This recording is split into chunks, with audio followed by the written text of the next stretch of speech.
तो इतनी शानदार विचारधारा वाली जो राहुल कांग्रेस है, उसमें कांग्रेसी खड़े होंगे क्या? और वो ये जो परिवारवादी हैं, किसी बड़े पिता के बच्चे जो है, वो नहीं कर पाएंगे। वो तो है ही है उनके आसपास। असली कांग्रेसी जो लड़ाई लड़ रहे हैं, जो बेचारे सचमुच 20 साल 30 साल से लड़ रहे हैं और उनको कुछ नहीं मिल रहा है, क्या वो रिवोल्ट करेंगे? क्या दिल्ली में बैठे हुए जो बड़े कांग्रेसी हैं वो उस खांचे से बाहर निकालने की कोई कोशिश करेंगे क्या? अब एक बात मैं आपको बताऊं, ए.के. एंटनी को आप चाहे जैसे देखें, रक्षा मंत्री के तौर पर वो रक्षा सौदे ही नहीं करते थे कि कहीं उसमें कमीशन खोरी ना हो जाए या कुछ हो जाए। लेकिन सोचिए, वो दिल्ली नहीं रहते हैं, वो चले गए केरल। क्यों? क्योंकि उनकी बात सुनने के लिए यहां तैयारी नहीं। वो ए.के. एंटनी जो सोनिया जी के अत्यंत विश्वस्त थे, तो आप जो बता सकते थे उनकी सुनते नहीं। और राहुल के बारे में कहा जाता है बेहद मूडी। अच्छे मूड में है तो किसी को भी कहो थोड़ी देर के लिए आनंद मुद्रा में आ जाए, मिलना कठिन। और रणनीति जैसी चीज राहुल गांधी की डिक्शनरी में नहीं है। राहुल कांग्रेस की डिक्शनरी में, इसीलिए आपको कोई रणनीति नहीं दिखती। अरे भाई, मैं मतलब सबसे एक लाइन बोलूं आखिरी, वो गए, इसमें क्या दिक्कत है भाई? कोई नेता बाहर जा सकता है। तो क्या पार्टी की कोई रणनीति नहीं हो सकती कि उनके प्रवक्ता बैठ के और काउंटर करते, सौरभ जी कहते कि भाई यहां गए हमारे नेता, इस काम से गए, इसमें क्या लौट कर आए? उनको पता ही नहीं है। राहुल जी ने झोला उठाया, चल दिए, कोई जिम्मेदारी नहीं है, कोई जवाबदेही नहीं है। मसला वो है। 4 लोगों को पता होगा परिवार के बाहर की राहुल गांधी कहां गए। नहीं, परिवार के बाहर भी किसी को नहीं पता होगा।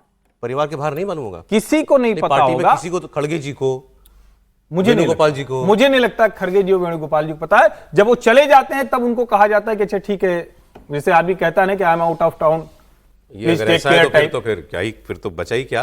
नहीं, लेकिन वरना अगर होता तो क्या वो लोग कोई रणनीति? लेकिन बोलने वाले बोल रहे हैं। अब ठीक है, मैं उस स्तर पर नहीं। अब कोई शशि थरूर बोले तो आज शशि थरूर के बोलने का कोई मतलब नहीं। कुछ अभी लेटेस्ट स्टेटमेंट कुछ बता रहे थे समीर जी, जैसे कल अखिलेश प्रसाद सिंह बोले, बिहार में जो इनके सांसद हैं या पहले थे, अभी भी है मेरे ख्याल में, प्रभारी थे, वो पहले प्रदेश अध्यक्ष थे। उनको ये कहा जाता था कि भाई ये इनकी तो लॉयल्टी कांग्रेस पार्टी से ज्यादा लालू यादव के साथ है। तो इस बार वहां पर प्रदेश अध्यक्ष भी बदला, प्रदेश प्रभारी भी नया आया, अल्लाह बरू जी, और प्रदेश अध्यक्ष चुनाव हार गए। तो कल क्या कहा? चुनाव हार गए वो चुनाव। प्रदेश अध्यक्ष चुनाव हार गए, कुटुंबा से हारना ही था। जब वहां पर आप उसी को फ्रेंडली फाइट बनाने में जुटे हुए थे, आखिरी मोमेंट पर आपने कैंडिडेट वापस लिया था। लेकिन उन्होंने क्या कहा अखिलेश प्रसाद सिंह ने? मुझे सवाल है साहब, ये बड़ी बुरी हार हुई आपकी। बोले अभी मुझसे क्या पूछ रहे हो, अल्लाह बरू जी और राजेश राम से पूछो जाके, जो प्रदेश अध्यक्ष है, जो प्रभारी है, वो बताएगा ना। मैं क्या बताऊंगा कि क्यों हारे। लेकिन ये शुरुआत पर तो लग रही है सर। नहीं, लेकिन उनको भी इतना कांग्रेस पार्टी ने दिया, कांग्रेस का उन्होंने संगठन थोड़े खड़ा किया। कोई मैं बात ये हो रही थी कि इसकी जवाबदेही किसकी है? राहुल गांधी से तो जवाब नहीं लिया जा सकता। हाँ, बिल्कुल सही। उनके अलावा और किसकी जवाबदेही? बिल्कुल सही बात है। देखिए, राहुल जी की जवाबदेही तो है ही, क्योंकि वो लीडर हैं, पार्टी के सबसे बड़े लीडर हैं। और उनके पोस्ट में मुझे एक कंट्राडिक्शन लगा। एक तो उन्होंने लगा कि ये चुनाव मतलब करोड़ों लोगों ने वोट दिया, धन्यवाद, वो तो ठीक है। नहीं, उसके आगे उन्होंने लाइन लिखी है, दूसरी लाइन, कि भाई ये परिणाम कई मामलों में चौंकाने वाला है और हमें ये शुरू से ही निष्पक्ष नहीं लग रहा था। जब शुरू से ही निष्पक्ष नहीं लग रहा था तो उसमें क्या चौंकाने वाला हुआ? वही आएगा ना नतीजा है। मतलब ये होता है कि पहले लग रहा था कि सही होगा लेकिन बाद में हो गया, ऐसा नहीं हुआ। मुद्दा वो नहीं है। मुद्दा है कि क्या राहुल जी इस बात के लिए तैयार। और एक मुमताज़ जी पर बोल दूं, मुमताज़ जी ने ये बात बोली है जो 30 साल तक एलीट फैमिली में, अहमद पटेल के अलावा 30 साल में कांग्रेस में किसी की चली है। मुमताज़ जी के पास तो ये हक ही नहीं है मेरे हिसाब से बोलने का। और यदि हम उनको लगा रहे हैं तो बड़ा, मेरे लिए तो बहुत हैरानी वाली बात है। मुमताज़ जी तो ये कह ही नहीं सकती। सर एक लाइन बोल दूं, एक टेलीविजन चैनल पर कहा गया था आज से 8 साल पहले, गांधी परिवार और अहमद पटेल पर छोड़ करके आप कुछ भी बोल सकते हैं। उस समय कांग्रेस की सरकार थी। बस इतनी टिप्पणी करना चाहता हूं। वही कह रहा हूं कि अहमद पटेल को लेकर, मतलब मैं उनका वो नहीं कर रहा, सम्मान की बात नहीं कह रहा, कि वो कांग्रेस के नीति नियंता सब कुछ कह लीजिए। अहमद पटेल थे, मुख्यमंत्री बनाना है, हटाना है, मंत्री बनाना है, संतरी बनाना है, व्हाटएवर। ठीक है। तो ऐसे लोग यदि आज टिप्पणी करें तो वो ये है क्योंकि आपके पास जगह नहीं। और जो हरजी ने कहा कि आप करिए ना मेहनत, खड़े हो जाइए पार्टी के लिए। जब पार्टी में जनरल सेक्रेटरी बनाएंगे तभी आप चुनाव लड़ेंगे, तभी आप संगठन के लिए काम। और अखिलेश जी के लिए आप करें, अखिलेश जी प्रदेश अध्यक्ष है ना, वो कैसे कह सकते हैं ये बात? क्या आपको लगता है कि अब कोई अकाउंटेबिलिटी मांगेगा कांग्रेस में खड़ा होकर के कि मेरा नेतृत्व जवाब दे, या नहीं? वो बिल्कुल नहीं हो सकता। नहीं हो सकता है, मांगेगा, लेकिन उसका कोई बहुत बड़ा मतलब नहीं है। और जब राहुल, एक बात आपने जो बहुत टिप्पणी की थी कि राहुल जी कहते हैं कि भाई जो मैं तो ऐसे चलूंगा, जो जिसको नहीं पसंद है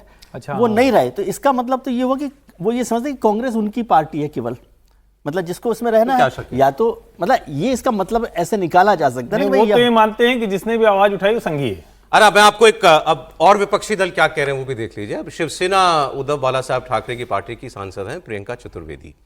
इन्होंने बिहार के चुनाव के नतीजों पर अपनी प्रतिक्रिया दी और इन्होंने एक पोस्ट भी किया और उन्होंने लिखा कि भाई अब ये नतीजा ये बता रहा है कि महिलाओं से संवाद करो। ये बात मोदी 20 साल से समझ गए कि देश में आपको अगर वोट बैंक ही बनाना है तो महिला को बनाओ ना, नौजवान को बनाओ ना, आप बजाय कि सिर्फ जाति जाति ढूंढने के। सुनिए। बहुत क्लियर ये इस बात को लेकर था कि महिलाएं बहुत सारी संख्या में बाहर आकर वोट कर रही हैं। रिकॉर्ड नंबर ऑफ वोटिंग महिलाओं की हुई है 8.8%। और अगर हम पास्ट इलेक्शंस देखें तो वो जो वोट हुआ है वो भाजपा की तरफ ही हुआ है। तो ऐसा क्या नैरेटिव है जो भाजपा उनसे बात कर पा रही है, उनको कन्विंस कर पा रही है, और हम दूसरी तरफ उनको कन्विंस नहीं कर पा रहे हैं। दूसरा, बहुत सारे लोगों ने मुझे उस पर ट्रोल भी किया कि 10,000 रुपये महिलाओं को मिले। तो ये महिलाओं की इंटेलिजेंस के लिए एक इंसल्ट होगा कि उनको ये रिड्यूस कर देना क्योंकि उनके हाथ में 10,000 रुपये दिए। ऐसे तो किसानों के हाथ में भी पैसे गए हैं, ऐसे तो राशन भी गए हैं, युवाओं के हाथ में भी पैसे गए हैं। पर महिलाएं क्यों आकर वोट कर रही हैं? महिलाओं से हमें सीधा संवाद रखना पड़ेगा। उनकी सुरक्षा की बात हो, उनकी सम्मान की बात हो, उनकी शिक्षा की बात हो, उनकी प्रगति की बात हो, उनकी भागीदारी की बात हो। महिला एक इम्पॉर्टेंट तबका है जिस पे चर्चा करनी पड़ेगी। अगर आप देखेंगे तो जो हमारा जो एजेंडा रहा वहाँ पे, जो हमारा एज एन इंडिया अलायंस का रहा, आरजेडी और कांग्रेस पार्टी का रहा, वो उन मुद्दों पे रहा जहाँ पे महिलाओं के बारे में चर्चा ही नहीं हुई। मेरी तो खुल के बात कह रही हैं कि भाई, खुल के वो कह रही हैं कि भाई महिला के लिए कोई बात आप करते तो आपको ये कहने का हक था कि भाई महिलाओं ने जो है 10,000 रुपया लेके वोट दे दिया। जो बहुत सारे लोगों ने कल कहा कि 10,000 में आप लोगों ने, किसी ने, मुकेश सहनी ने ऐसा एक बयान दिया है कि आप लोगों ने 10,000 रुपये लेके वोट दे दिया, लेकिन सोचिएगा कि क्या आप लोगों ने ये ठीक